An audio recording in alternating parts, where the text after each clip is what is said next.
আসসালামু আলাইকুম দর্শক, স্বাগত জানাচ্ছি রয়্যাল বাংলা টিভির সংবাদে। এখন দেখবেন বিস্তারিত সংবাদ। ঢাকা মহানগরের ডেমরা স্টাফ কোয়ার্টার এলাকায় অবৈধ হকারদের দখলে সড়ক চলাচল বর্তমানে চরম দুর্ভোগে পরিণত হয়েছে। বারবার সতর্কতা ও উচ্ছেদ অভিযানের নির্দেশনা দেওয়া হলেও অনেক হকার তা অমান্য করে রাস্তায় দোকান বসিয়ে চলাচলে মারাত্মক প্রতিবন্ধকতা সৃষ্টি করছে। এতে পথচারী ও যানবাহন চালকদের ভোগান্তি বেড়েই চলেছে।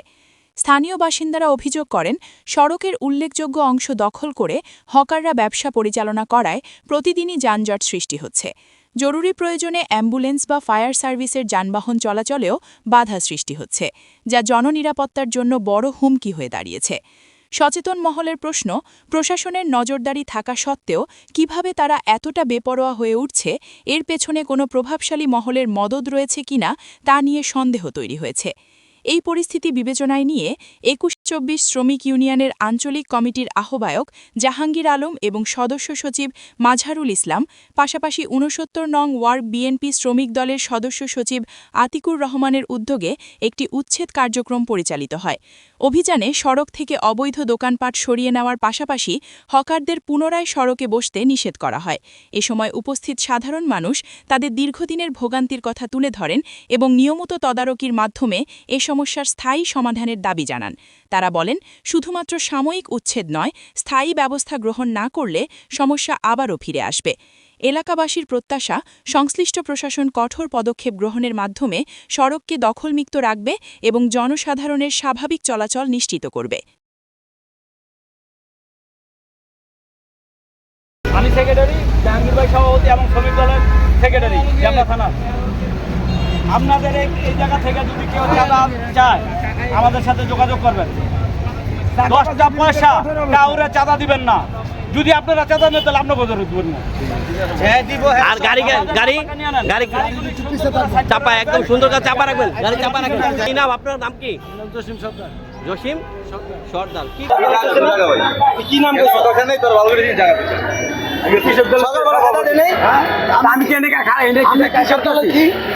আমি কেন আপনার কৃষক দলের কি? আমি সভাপতি। আপনি যে হালকা জানার কমিটি আছে সেটা বানান। যেটা আমি কমিটি কালকে বলে হালকা জানার চান্দা কাটে, যদি কমিটি চান্দা কাটে আমরা চান্দা হালকা জানার লোক চান্দাবাজি করতে দেবো, কেন করেন? আমরা চান্দাবাজি ঘিরে নিলে কেন খারাইছি? কালকে চান্দাবাজি কালকে চান্দাবাজি করছে না? চান্দাবাজি করছে কালকে আমার করছে না? লাইভের কথা চান্দাবাজি করছে লেগুনার থেকে চাঁদাবাজি করে। এই চাঁদাবাজি প্রতিহত করার জন্য হালকা জানার যে কমিটির লোক আছে তারা একসাথে রোডে নামছে। করিম আর আমাদের ৬৯-এর লোক জড়িত আছে, প্রেসিডেন্ট বোধহয়, ওনার নেতৃত্বে এগুলো চলে। ওনার নেতৃত্বে আওয়ামী লীগের দোসর ছিল করিম, উনি আগেও এই লেগুনার চাঁদাবাজি করছে। উনি হলে অ্যাকচুয়ালি আওয়ামী লীগের দোসর যে করিম ছিল, কাউয়া খালেক ছিল, তাদের লোক। আমরা দেখতে পাচ্ছি যে কিছুক্ষণ আগে আপনাদের শ্রমিক ইউনিয়নের উদ্যোগে এই স্টাফ কোয়ার্টার যে সড়কের উপরে ভাসমান দোকানগুলো ছিল, যা যানবাহন চলাচল এবং পথচারীদের চলার একটা বাধা সৃষ্টি হয়েছে। এই যে আপনাদের একটা উদ্যোগ, উচ্ছেদ উদ্যোগ, এই উদ্যোগটা অব্যাহত থাকবে কিনা? ইনশাল্লাহ এটা অব্যাহত থাকবে। আর আমি শ্রমিক দলের সেক্রেটারি হিসেবে বলতে চাই এবং ২১-২৪ ফেডারেশন থেকে, শ্রমিক ফেডারেশন থেকে বলতে চাই, স্টাফ কোয়ার্টার সড়ক ইউনিয়ন থেকে বলতে চাই যে স্টাফ কোয়ার্টার কোনো চাঁদাবাজি চলবে না। আমরা চাঁদাবাজি করি না, চাঁদাবাজি প্রশ্রয় দেবো না। কতিপয় কিছু লোক স্টাফ কোয়ার্টার চাঁদাবাজি করে।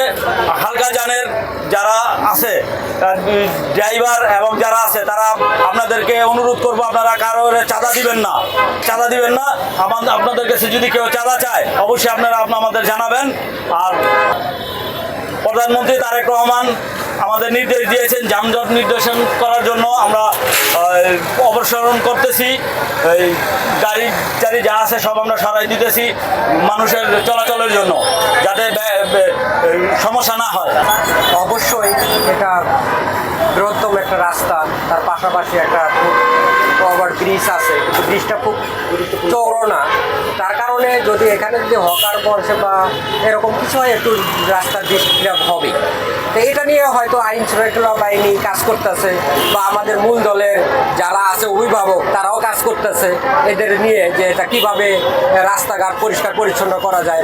বিশেষ করে আমাদের অভিভাবক ডেমরা থানার আহ্বায়ক সেলিম রেজা চৌধুরী ও আনিসুজ্জামান আনিস সাহেব এটা নিয়ে বহুত উদ্বেগ প্রকাশ করতেছে, বা এটা নিয়ে কাজ করার জন্য সবসময় তারা সজাগ আছে।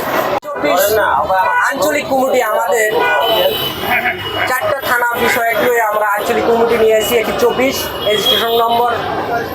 এখানে কতিপয় কিছু আওয়ামী লীগের দুষ্কৃত চক্র আমাদের এই হালকা যানবাহন রে তারা কিছু মহলের সাথে যুক্তি কইরা এখানে সন্ত্রাস কইরা এখানে চাঁদাবাজি করতেছে। আমরা কিছু মহল বলতে কি আওয়ামী লীগের দোষর কি বিএনপির সাথে? আওয়ামী লীগেরও দোষর তো আছেই, কিন্তু আমাদের কিন্তু যদি এটা হয় আর কি আমরা সঠিক না, তারপরে যদি কোনো মহল যদি এর সাথে জড়িত থাকে, এর শেকড় পর্যন্ত আমরা উপরে বালানো পর্যন্ত আমরা এখানে স্টার্ট করার কোনো যানবাহনের নামে কোনো চাঁদাবাজি চলবে না। এই যে আমরা দেখেছি যে ভাসমান দোকান বসিয়ে যে পথচারী চলাচলের সমস্যা বা যানবাহনের সমস্যা, এটা কিছুদিন পর পরই উচ্ছেদ হয়, আবার কিন্তু তারা চলে আসে। এই বিষয়টা আসলে আইনি প্রক্রিয়া কি হওয়া উচিত? ইনশাল্লাহ আমরা এই ফুটপাতের কিছু দোকান যে দোকানের জন্য যানবাহন চলার বিঘ্ন ঘটে ওগুলোকে আমরা নিরসন করছি, এবং যানবাহন যেভাবে ফ্রিবি চলতে পারে, যানজট না লাগে, এই বিষয়ে আমরা সদা সজাগ আছি। এই বিষয়ে আজকে আমরা কাজ করতেছি, এবং স্টাফ কোয়ার্টারে কোনো চাঁদাবাজি যে না চলে, এই চাঁদার বিপক্ষে আজকে আমাদের অবস্থান। থানা পুলিশ, ট্রাফিক পুলিশের কি ভূমিকা থাকা উচিত বলে মনে করেন? থানা পুলিশ ভূমিকা তারা করতেছে, কিন্তু কে করতেছে যে না তা না, তারা একটু ঢিলাওভাবে করতেছে। ট্রাফিক পুলিশের সাথে আমরা সহযোগিতা করার জন্য আজকে আমরা আসছি। আইসা এটা যেভাবে সুষ্ঠু সুন্দরভাবে গাড়ি চলাচল করতে পারে, আমরা মানুষ চলাফেরা করতে পারে, সেভাবে আর কি কাজ করতেছি। এই বিষয়ে সদা সজাগ আছি। কোন মহলের সহযোগিতা চাচ্ছেন কিনা সংশ্লিষ্ট অথবা রাজনৈতিক? আমরা চাচ্ছি যে আইন প্রশাসন যেন সদা দৃষ্টি দেয়, যেন যানজট না হয়। এই বিষয়ে আর কি আমরা এই জায়গায় দিক নির্দেশনা দেওয়ার জন্য আসছি। ট্রাফিক পুলিশের সাথেও কথা বলছি, সার্জেন্ট সবার সাথে, যে যেইভাবে গাড়িগুলো সুন্দরভাবে চলতে পারে এবং নিরবিচ্ছিন্নভাবে আর কি চলতে পারে, এই বিষয়ে আমরা আমাদের নেতৃবৃন্দ সবাই আসছে আর কি।